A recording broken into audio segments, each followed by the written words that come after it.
Discussion, information items. I think we do have one item here. It's from Tom Jacobs. Why don't you? I'll open the floor to you. You can tell us what. Thank you. So I've asked for this agenda item to be added for an initial discussion. I understand this is, the way we start to evaluate something. So it's basically the idea to add 2 student members to the board, 2 non-voting student members to the board. And a little bit of the background of the idea is that I actually only learned of this a couple of months ago when I decided to run for this position, and a community member, friend of mine who is also a teacher at Leiden High School made me aware of this program that they have. I think a couple of years ago they adopted this policy. They added student board members to their meetings. And I was, in researching it, there's various articles have been written. As I did a little more research, there's a handful of high schools in Illinois that have adopted this already. And it seemed to me that sort of the feedback was generally quite positive, that people were saying they saw the value of this. And so I also started talking about it when I was campaigning for this position. I talked to voters of this district and got quite a lot of resonance in terms of thinking about this. So fundamentally, I think what this could be about, or the opportunity we should evaluate, is that adding students would basically be adding the core constituents into the room. And when I say core constituents, I mean that's a personal view. We obviously know that our community is made up of various stakeholders, but I personally feel that the reason you have a school is first and foremost because you have students. And so in my professional and not-for-profit involvement and so forth, the experience that I've had is that when you have the people you're talking about, when they're in the room, it's sometimes very subtle, but things change. It's just a reminder, and of course it's not only that, it would also be an opportunity for them to just observe and learn in terms of how democracy works, which I'm a big proponent of. They could obviously contribute in terms of their what they hear. They could become a way for the student body to give feedback back into the room. So they would be able to contribute. They wouldn't, again, have a vote, but I sort of like the idea to have whatever's going to come up over the next 4 years that we're going to be here. That we'd have the opportunity to turn to a student and say, what do you think? What happens in the halls or in the line at the cafeteria and so forth and so on. So I'm very attracted to evaluating this. I think we need to do more research. I'd love to find out more in terms of how do the students currently interact with either the principal or even the superintendent, or let's just say the administration. I'm sure there's mechanisms in place. I don't quite know what they are or to what extent. I would love to hear from members of the community, students. I mean, maybe nobody's interested, and then, wouldn't be a reason to do it, but maybe there is, and I'd love to hear from teachers. And so as we introduce this, I would propose to the board that we basically just kick the tires and see what type of feedback there is, and then we'll talk about it again, probably 2 times or whatnot, and that's why presented it here. I'd love to, hear your feedback also if you have any already. I think it's well worth considering. I have some questions. Like, Kristen, would you be able to, and maybe you can answer them right now, or maybe you need some time to put it together, but like, Dave has Mr. Mannon has like an advisory committee, correct? Mr. Mannon meets, tries to meet once a month with the student heads of each club and sport. So it's like the president of the math team or, whoever the leader is for that particular student organization. And then 4 or 5 years ago, I started the student advisory board. And so we meet once a month, and it's an opportunity for students to ask any questions that they have, and then we run ideas past them. We ask that students complete an application so we understand why they want to do it, and that a parent is signing off on the fact that they'll be pulled out of class once a month to meet. We tried to meet before after school, and that was not successful. The reason I started that committee is because I felt it was really important to have the entire student body represented. Sometimes student association is great, but you get a particular kind of type of student that participates in student association. And so I really wanted to make sure that we had students from all different feeder schools and transfer students and AP students and students that weren't involved in anything. And so that group kind of represents that. We have about 24 students on it. This year we took everyone that applied. You usually get more seniors than you do sophomores or juniors, but not all 24 students show up every month. I would say we had about 15 at least every month, sometimes more. And that's been a great way to get feedback. That's something that we promote via on the announcements, as well as we e-blast it home, and then we talk about it at every grade level assembly, and then talk about what the students accomplished the previous year to try to engage more students. And so, like I said, we had about 24 students. We took everyone that applied, and then we also ask for teacher nominations, and then we reach out to those particular students who may not have applied but were nominated.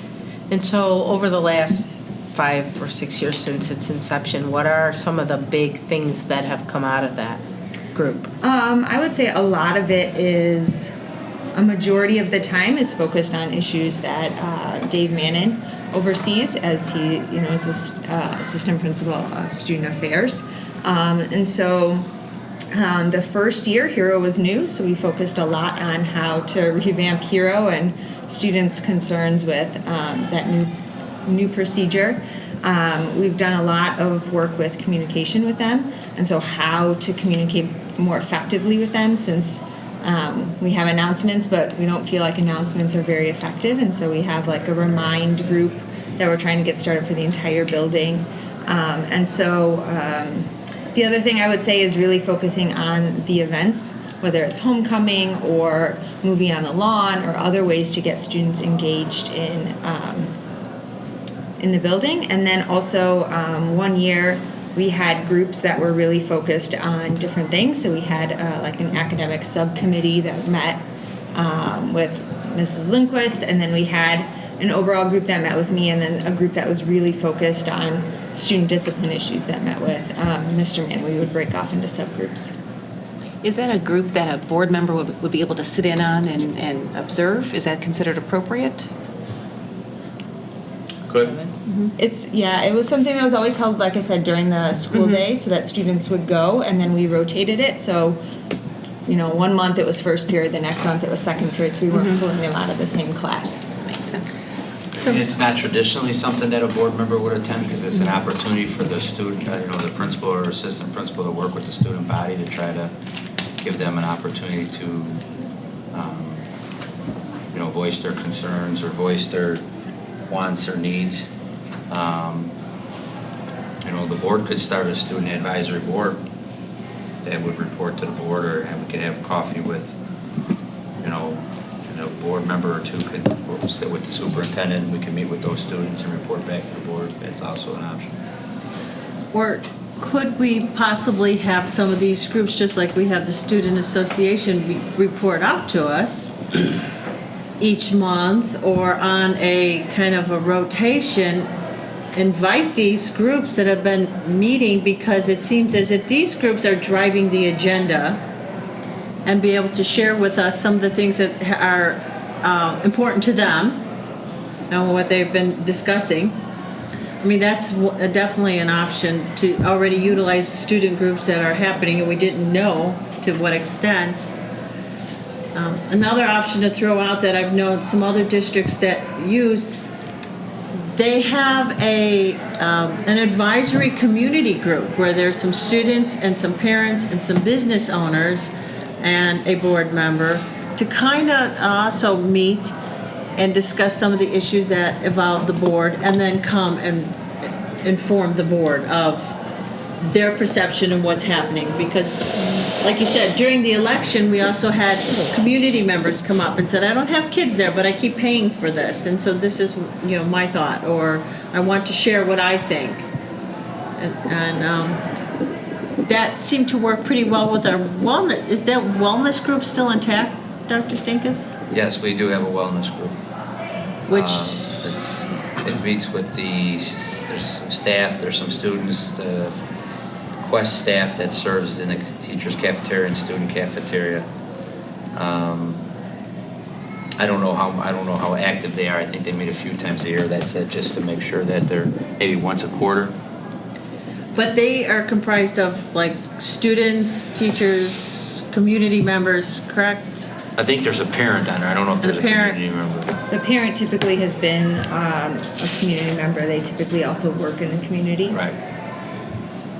I think it's an interesting idea. It's one that I hadn't heard of before. I'd like to look into it more. I really didn't have a chance to look through as much as I'd like to, but you know, I agree, like the students they're the eyes and the ears of the building.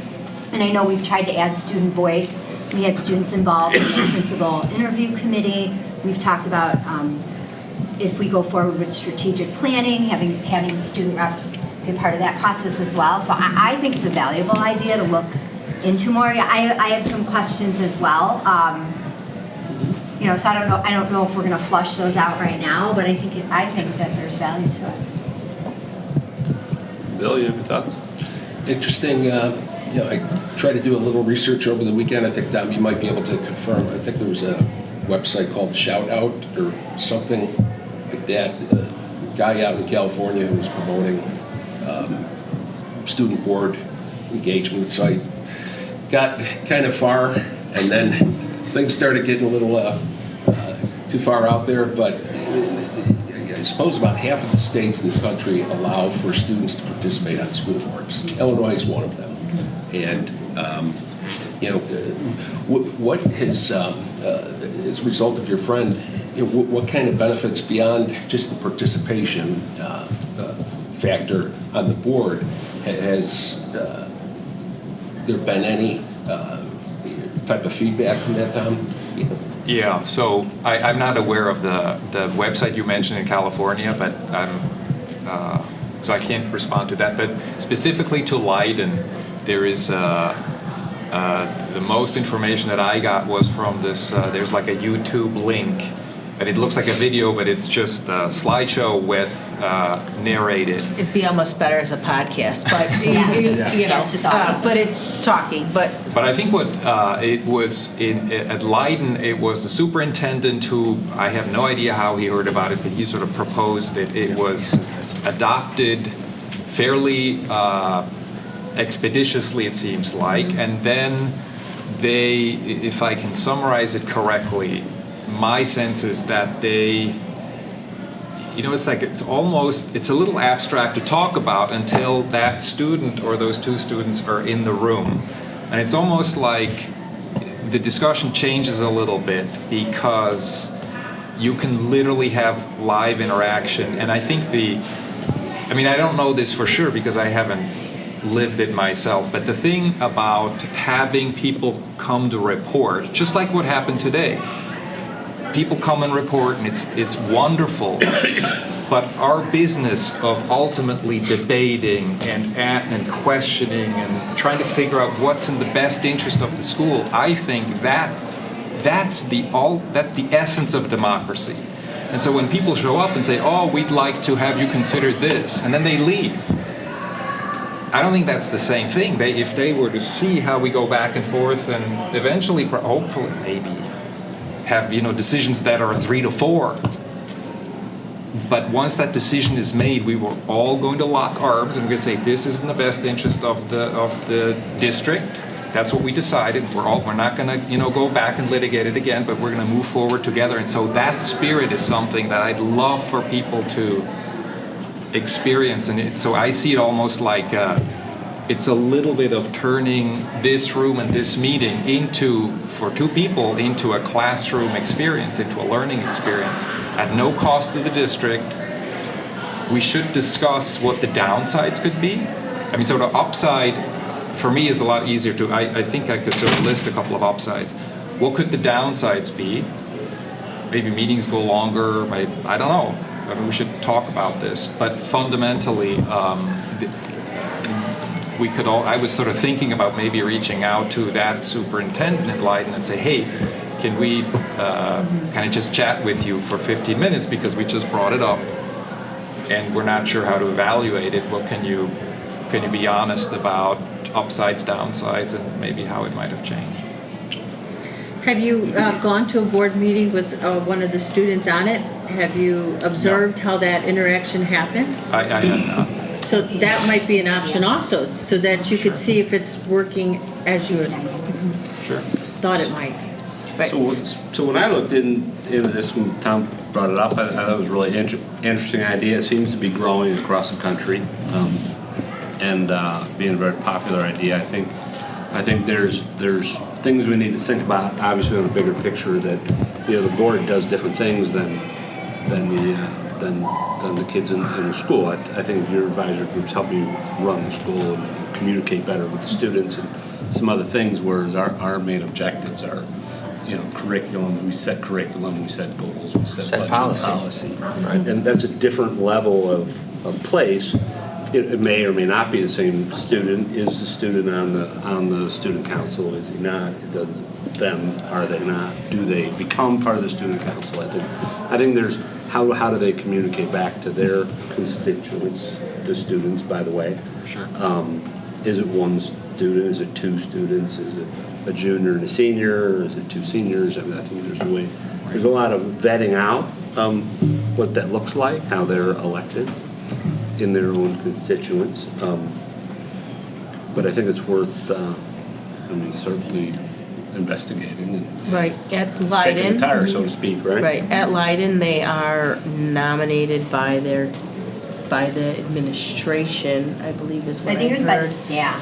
I That guess was my the staff recollection, nominates yeah. them, and I then think so, they yes. present their nominees to the admin, and then the Admin make the final selection. Yeah. Or the I'm final sure there's recommendation to multiple the models board. of how to select. I mean, I guess my thought is it is really important to get the voice of multiple people and constituents, right? I think maybe I'm viewing the problem statement a little differently than Tom. I think I'm asking what is the best way to get the feedback from the student population, and are there vehicles that exist now to get that feedback? Maybe that's a little bit of a twist on how you're looking at it, but I think it's an important question, whether it's through the strategic planning process we're talking about, or just in general as we kind of understand the current student committees that exist. What is the feedback and how is it valued?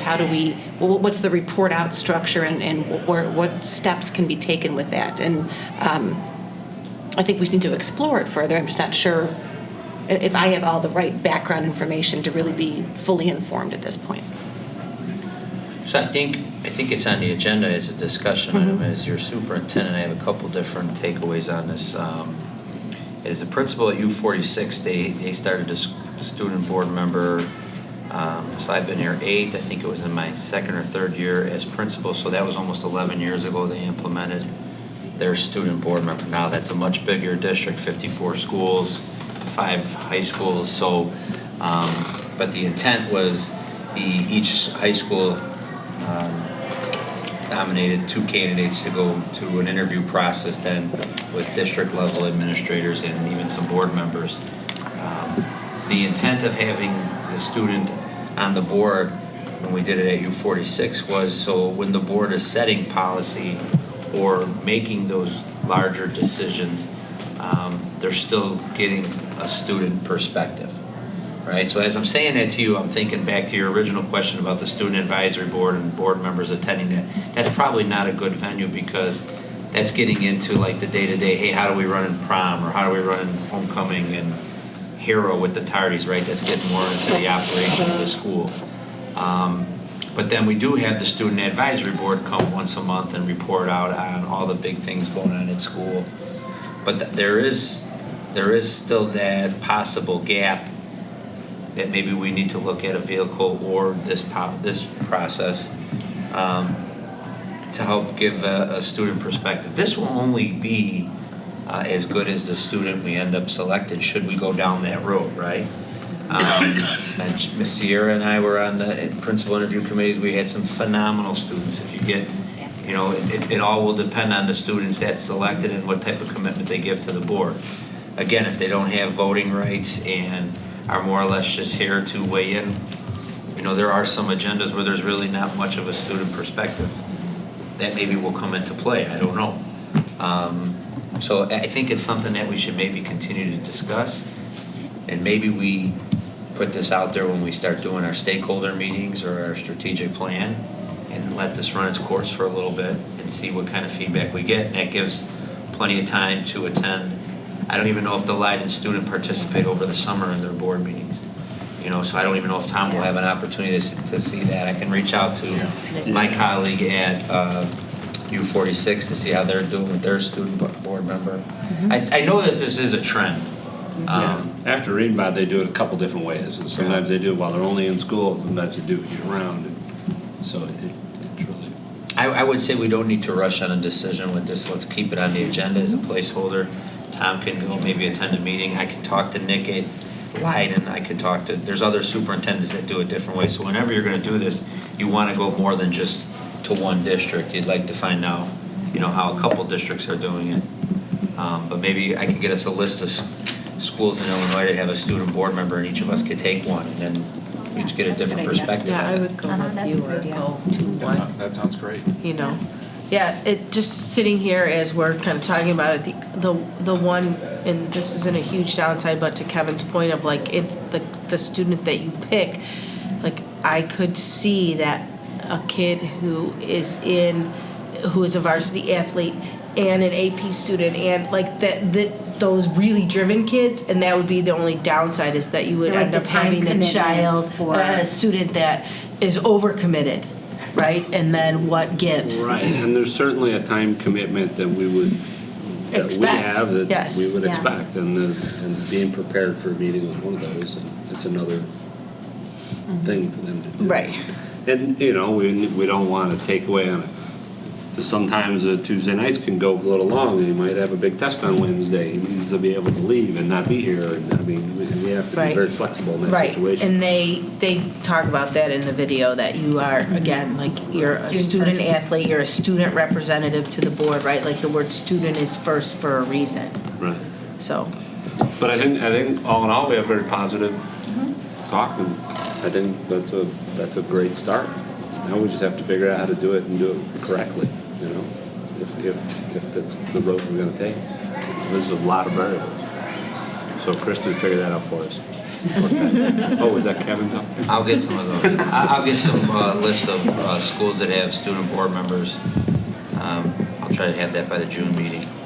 And if you guys could just sort of maybe put in writing like your advisory board, Mr. Mannon's, the wellness, like what is there out there?